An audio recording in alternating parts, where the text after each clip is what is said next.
আমি এতদিন ধরে আমার জীবনে একটা ভুল ধারণা নিয়ে বসবাস করছি, বুঝছেন?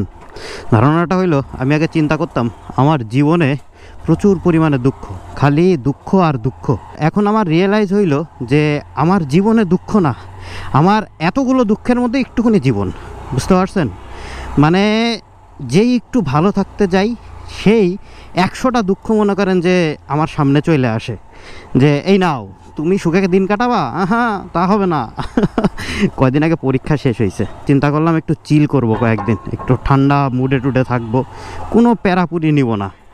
ঠিক ওই টাইমেই প্রজেক্টের কাজ চলে আসলো, অ্যান্ড এই 3-4 দিন আমার মনে করেন যে একদম ধুমা ওঠায় ফেলাইছে, এরকম একটা অবস্থা হয়েছে। এবং সামনের শনিবারের থেকে আমার জীবনে মনে করেন যে সেরকম অবস্থা হবে, মানে কাজের জন্য এরকম একটা অবস্থা হবে যে খাওয়া দাওয়ার সময় পাবো কি না, এইটাই হচ্ছে চিন্তা করতেছি। যাই হোক, এই তো গেল দুঃখের কথা, কারণ আমার দুঃখের মধ্যে একটুখানি জীবন। এই জন্য আমি দেখতেছি যে আমার লাইফের মধ্যে একদম পুরো একটা বোরিং ফিল চলে আসছে। এই ফিলটা পুরাই অস্বস্তিকর, এবং আমার এইরকম যখন হয় তখন আমি মনে করেন যে কোনো একদিক হাঁটা দিই, এটা হইলো আমার খারাপ দিকের মধ্যে একটা অন্যতম দিক। যখন এরকম একটা অস্বস্তিকর মোমেন্ট তৈরি হয় আমার লাইফে, তখন এর থেকে আমি একটু রিলিফ পাওয়ার চেষ্টা করি। এক হইলো আমি খাওয়া দাওয়া করি, একদম সেই রকম করে খাওয়া দাওয়া করি, আর তারপরে হইলো আমি যে কোনো একদিক মানে চলে যাই, দুই চোখ যেদিকে যায় সেই দিকে চলে যাই। তো এইবারও আর ব্যতিক্রম হচ্ছে না। আজকে মনে করেন যে সেই রকম করে খাওয়া দাওয়া করছি, মন যা চাইছে একদম ধোমায় খাইছি। আর চিন্তা করতেছি আগামীকালকে সবাই মিলে একটা ট্যুরে যাব, এবং ট্যুরটা হচ্ছে শ্রীমঙ্গল। এই শ্রীমঙ্গলে আমি আগেও গেছি, বাট ওই রকম করে ভিডিও ধারণ করি নাই। তবে আমরা এবার শ্রীমঙ্গল যে একদম মানে শুধু শ্রীমঙ্গল চা বাগান এইসব জায়গায় ঘুরবো ঠিক তা না, কয়েকটা জায়গা চেষ্টা করব এক্সপ্লোর করার। কারণ বৃহস্পতিবারে হচ্ছে 1 মে, এর কারণে বৃহস্পতি আর শুক্র 2 দিন পাওয়া যাচ্ছে বন্ধ। এর জন্যই শ্রীমঙ্গল যাওয়ার প্ল্যান, এবং শ্রীমঙ্গলে একদিন স্টে করব এবং চিল টিল করে এরপরে শনিবারের থেকে যে প্যারা হয় দেখা যাবে। আগে একটু মানসিক শান্তি দরকার, কারণ ইদানিং আমি একটু মানসিক অশান্তিতে আছি। কী কারণে আছি এইটা আর অত ভেঙে টেঙে বলতেছি না, তবে একটু ঝামেলার মধ্যে আছি। মন মেজাজ একদমই ভালো নেই, না ভিডিও করতেছি না ভিডিও এডিট করতেছি। ওই পয়লা বৈশাখের সময় মনে হয় একটা এমনি কোনো রকম বানাইছিলাম, এরপরে আর ভিডিও টিডিও করি নাই, কোনো কিছুতেই মন টন নেই। এর জন্য একটু ঢাকার এই কোলাহল পরিবেশ থেকে বের হয়ে যাওয়া দরকার। মেলা দিন ট্যুরে যায় না, প্রায় 6-7 মাস হয়ে গেছে আমি ট্যুরে বের হই না। এর জন্যই ট্যুরে বের হওয়া। এখন ট্যুরে যাইতে গেলে কয়েকটা জিনিস ম্যান্ডেটরি হয়ে গেছে, সেইটা হইতেছে আমার ক্যামেরার একটা ব্যাটারি নষ্ট হয়ে গেছে, যেহেতু ভিডিও করব, সো আর একটা ব্যাটারি আমাকে কিনতে হবে। আর 2 নাম্বার হইতেছে আমার বাইকের ফুয়েল নেই, তো ফুয়েলটা লোড দিতে হবে। কারণ আমরা আজকে ভোর রাত্রে বের হওয়ার চিন্তা ভাবনা করছি, মানে রাত্রে ঘুমায় 4টা-4:30 ফজরের আজানের পরপরই মনে করেন যে শ্রীমঙ্গলের উদ্দেশ্যে আমরা ঢাকা থেকে বের হয়ে যাব। বেশ কয়েকজনই যাচ্ছি, আমি যাচ্ছি, মাজিদুল যাচ্ছে, শান ভাই যাচ্ছে, সবুজ ভাই যাচ্ছে, মামু যাচ্ছে, আরও বেশ কয়েকজন হয়তোবা হবে শ্রীমঙ্গলের এই ট্যুরে। আশা করি ভালো একটা সময় কাটাবো আর একটু রিল্যাক্স হয়ে ফিরে আসব। এখন মূল কথা হইতেছে আমাকে যাইতে হবে ট্রাস্টে, কারণ আমার বাইকে ফুয়েল নাই।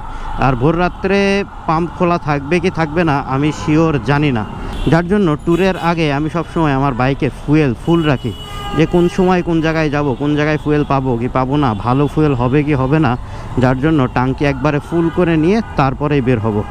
ঘড়িতে সময় হচ্ছে 7:10।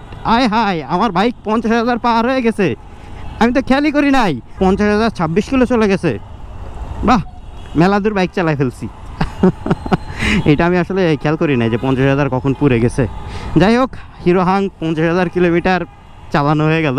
এই ভিডিওটা বিশেষ একটা বড় করব না, ছোট করেই করব, শুধুমাত্র মানে মেমোরি ক্যাপচারের জন্য এই ভিডিওটুকু করা হইতেছে। এখন আমি আছি প্রধান উপদেষ্টার কার্যালয়ের সামনে, আর সামনে একটা বাইক, ভাই জোস লাগতেছে বাইকটা ভাই। এই পাশে একটা বক্স, ওই পাশে একটা বক্স, পিছনে একটা টপ বক্স, অ্যান্ড মানে ক্রুজার বাইকের পুরো ফিল দিচ্ছে। মেবি হচ্ছে অ্যাভেঞ্জার 160। এই বাইকটা না কেন বাংলাদেশে আসা বন্ধ হইলো বুঝলাম না। ক্রুজার বাইকের মধ্যে এই অ্যাভেঞ্জার 160 যেটা আছে সেটা কিন্তু একদম মানে জোস চলতেছিল, মার্কেটে সবাই মোটামুটি নিতেছিল। আর এনার যে মডিফাইটা দেখলাম মানে মাথা নষ্ট মডিফাই করছে, সেই লাগতেছে, পুরো ট্যুরের জন্য পারফেক্ট। এখন চলে আসছি ট্রাস্টে। ভাই যে জ্যামটা পড়ছে না, অবস্থা দেখছেন ট্রাস্টের। ফুয়েল নিতে আসছিলাম, আয় হাই কি একটা অবস্থা এই ট্রাস্টের, জীবনই তো শেষ, কি হারে জ্যাম লাগছে।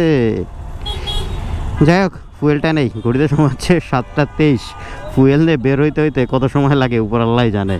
ইন্দিরা রোডের এই রাস্তাগুলো আবার নতুন করে করছে। আগে যখন আসতাম মানে বৃষ্টির সময় হইলে মানে একদম মাজা সমান পানি থাকতো এই ইন্দিরা রোডে, এখনও ওই পাশে হয়তো বা বাদে, কিন্তু ইদানিং এই যে রাস্তা করার পরের থেকে এখনও পর্যন্ত মানে পানি ওইভাবে জমে নাই। অবশ্য রোড করার পর এখনও বৃষ্টির সিজন আসছে মাত্র, বৃষ্টি হইলেই বুঝতে পারবো যে এই রোডে আবার পানি জমে কি জমে না। তবে গত সিজনে যখন আসছিলাম বর্ষাকালে তখন দেখছিলাম সেই রকম পানি, মানে বাইকের একদম পুরো হাফ হাফ তুলে যাচ্ছে। একদিন এসে আমি এরপরে ভয়তে আর আসি না এই রোডে। ঘড়িতে যখন সময় 8:37 তখন চলে আসছে 60 ফিট। 60 ফিটের রোডটা অবশেষে ঠিক হইল। ভাই এই রোডে আসা আর মরুভূমিতে আসা একদম সমান কথা ছিল, বুঝতে পারছেন? মানে এই রকমের ধুলা বালি ছিল এই রোডটাই, তা বলার বাইরে। যাক, এখন ভালো হয়েছে রোডটা, এখন চলাচল করে মানুষ শান্তি পাবে না। কিন্তু কথা হইতেছে মোটো অটো খোলা থাকে 9টা পর্যন্ত, আদেও কি খোলা আছে কি না? 8:37 বাজে তো। এই যে মোটো অটো, এটা হইতেছে পীরের বাগ 60 ফিট রোড।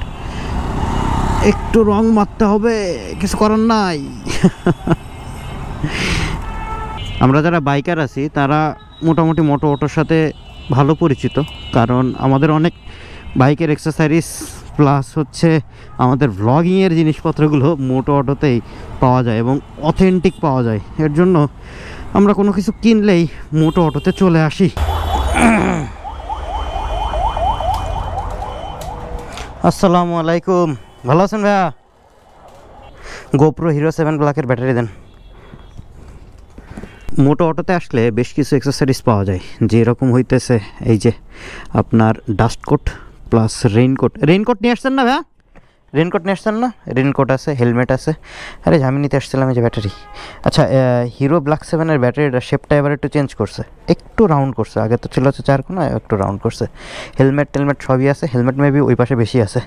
ভাইয়া তাহলে থাকেন, আমি বেরোলাম। এই আল্লাহ হাফেজ। এই ভালো কথা, মিজু ভাই দেখলাম সব বিক্রি করে দিচ্ছে জিনিসপত্র। আমি বললাম কিরে মিজু ভাই কি এখন বন্ধ করে দিল, কি একটা কাহিনী শেষমেশ। ভাই তাহলে থাকেন, আসি, আল্লাহ হাফেজ, দেখা হবে না ইনশাল্লাহ। আচ্ছা, ব্যাটারির প্রাইস হচ্ছে 1250 টাকা করে। আসলে এই জায়গা পাবেন, তবে আমার একটা সাজেশন থাকবে, এই জায়গায় আসার আগে অবশ্যই একটা ফোন দিয়ে আসবেন। ফেসবুক পেজে নাম্বার আছে মোটো অটোর, ওইখানে ফোন দিয়ে আসবেন যে ভাই আপনাদের কাছে এই অ্যাক্সেসরিজগুলো আছে কিনা। ওনাদের কাছে আরও অ্যাক্সেসরিজ আছে, মানে মোটো ব্লগিংয়ের জন্য যে হুকের থেকে শুরু করে মানে যেগুলো লাগে আর কি, স্ক্রু হাবিজাবি যা লাগে সবই মোটামুটি আছে। আর নতুন ব্যাটারির ক্ষেত্রে একটা কাহিনী বলে দিই, আমি কিন্তু এখন ক্যামেরায় নতুন ব্যাটারিটা লাগাইছি। নতুন ব্যাটারি যখন আপনি কিনবেন তখন প্রথমে আপনি এই ব্যাটারির চার্জ পুরা শেষ করবেন, মানে গোপ্রোর ক্ষেত্রে আমি বলতেছি, অন্যগুলো আমি জানি না।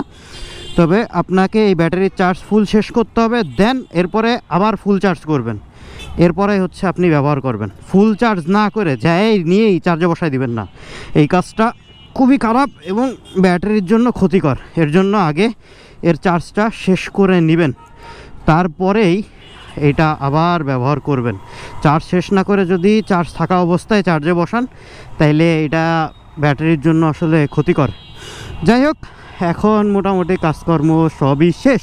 এখন বাসায় যে ট্যুরের একটা প্রস্তুতি নেব, কারণ একদিনের সফর, মানে একদিন আমরা ওই জায়গা স্টে করব। এর জন্য কিছু জামা কাপড় হালকা পাতলা প্যাক করব, প্লাস হচ্ছে বাইক তো মোটামুটি ঠিকই আছে, ইঞ্জিন অয়েলও আছে। ইঞ্জিন অয়েল এখনও যা আছে তা 600 কিলোমিটার যাবে। আর আমাদের ট্যুর 600 কিলোমিটারের ট্যুর না, মানে ঘুরে এসে আমি ইঞ্জিন অয়েলটা চেঞ্জ করতে পারবো আশা করি। তবে একটা ঝামেলা আমি খেয়াল করতেছি, এই ইঞ্জিন অয়েলটা আমি কিনছিলাম হচ্ছে রাবেয়া নূরের থেকে, মানে আগারগা যেই দোকানটা দেখা ওইটাই। বাট ইঞ্জিন না একটু হিট করতেছে, অবশ্য একটু গরমও পড়তেছে, যার জন্য হয়তো বা ইঞ্জিন হিট করতেছে, তবে এত হিট করে না।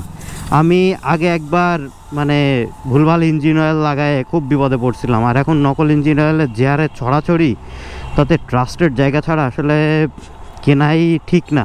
যাই হোক, এরপরে থেকে আর ওইরকম কাজ করব না। এরপরে থেকে ভাই আমি ওই যে মা অটো পার্টস, যেটা হচ্ছে 10 নম্বরে, আমি ওই জায়গা থেকেই কিনবো। ওই জায়গা থেকে ইঞ্জিন অয়েল কিনে আমি খুব ভালো একটা ফিডব্যাক পাইছি অ্যান্ড স্যাটিসফাইড ভাই। আসলে আমার কাছে তো অরিজিনালি বিক্রি করছে অ্যান্ড আরামসে আমার মনে করেন যে 1100-1200 কিলোমিটার পর্যন্ত চলে যায়। কিন্তু যাদের বাইকে হচ্ছে ইঞ্জিন অয়েল খায় বা রিং পিস্টন দুর্বল, তাদের কিন্তু আর যাবে না, তাদের 1900 এরকমতে হচ্ছে চেঞ্জ করে ফেলতে হবে। যাই হোক, এখন বাসার দিকে যাই। এই ব্লগটা আর বড় করতেছি না। আমি প্রথমেই বলছি যে এই ব্লগটা জাস্ট একটা মেমোরি ক্যাপচারের জন্য এই ব্লগটা রেখে দিলাম অ্যান্ড এই যে জিনিসপত্রগুলো কিনলাম এগুলোর একটু দাম দর আপনাদের জানাই দিলাম। এ বাদে আর তেমন কিছুই নাই এই ব্লগটায়। দোয়া করবেন, আগামীকালকে হয়তো বা ভোরবেলার দিকে বের হব, যেন ঠিকঠাক মতো ঘুরে সুস্থ শরীরে আবার বাসায় ফিরতে পারি অ্যান্ড একটা রিফ্রেশমেন্ট নিয়ে ফিরতে পারি। তো এই ব্লগটা এই জায়গায় শেষ করে দিচ্ছি। যদি ব্লগটা বা ভিডিওটা ভালো লেগে থাকে তাহলে অবশ্যই একটা লাইক দিয়ে দিবেন। আর এমন ভিডিও বা ব্লগ আরও দেখতে চাইলে আমার ফেসবুক পেজটা ফলো করতে পারেন, ইউটিউব চ্যানেলটা সাবস্ক্রাইব করতে পারেন। আর যতদিন না নতুন একটা ভিডিও বা ব্লগ আসতেছে ততদিন সবাই থাকবেন ভালো, সবাই থাকবেন সুস্থ, দোয়া করবেন আমার জন্য। আসসালামু আলাইকুম, আল্লাহ হাফেজ।